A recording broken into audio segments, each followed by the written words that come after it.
Ce rendez-vous avec le président de la République en présence du ministre de l'Agriculture a été l'occasion de faire un point complet sur l'actualité du moment. Les sujets conjoncturels, bien sûr, avec notamment la difficile question des zones de non-traitement et de la considération des produits phytosanitaires dans notre pays. Trop de diabolisation, trop d'historisation et pas assez d'écoute des avis scientifiques et des avis des professionnels. Beaucoup de plus de pragmatisme attendu sur ces sujets et surtout l'évaluation économique des coûts pour les agriculteurs. Nous avons fait un tour complet et évoqué toutes les transitions que les agriculteurs sont en train de mettre en œuvre, évoqué aussi la difficulté pour les agriculteurs de recruter aujourd'hui des personnes pour travailler dans leurs exploitations ou dans les entreprises, évoquer aussi tout ce que nous portons dans le cadre du pacte productif avec pour l'agriculture des sujets d'innovation extrêmement importants, le digital, l'agriculture de précision, l'élevage de précision, tout ce qui est aussi la blockchain, la traçabilité pour que l'agriculture française continue à se distinguer par son irréprochabilité.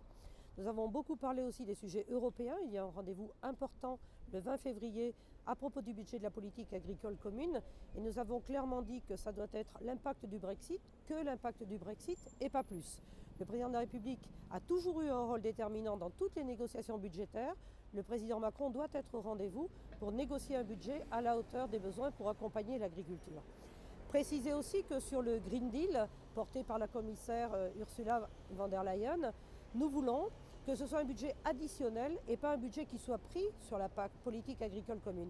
Budget complémentaire, parce que nous savons qu'avec l'éco-scheme, il y aura un certain nombre d'évolutions, d'engagements pour l'agriculture. Il ne faudrait pas une interférence négative entre les deux sujets.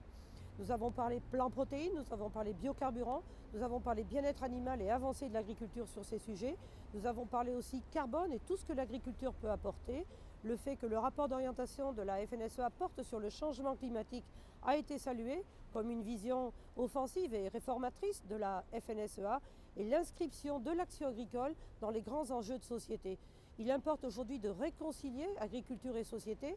On ne peut pas passer son temps à se regarder en chien de faïence, à être dans la défiance, dans la menace, dans l'intrusion. Ça aussi, nous l'avons dit au président de la République qui a dit que tous les efforts de l'agriculture méritaient beaucoup plus de considération et de reconnaissance. Ce que nous attendons, c'est qu'il s'exprime fermement au Salon de l'agriculture pour dire quelle est l'ambition de la France en matière agricole, de la France dans l'Europe, pour que les agriculteurs français soient plus épanouis dans leur travail, consolidés dans leurs revenus et reconnus moralement par l'opinion et la société française.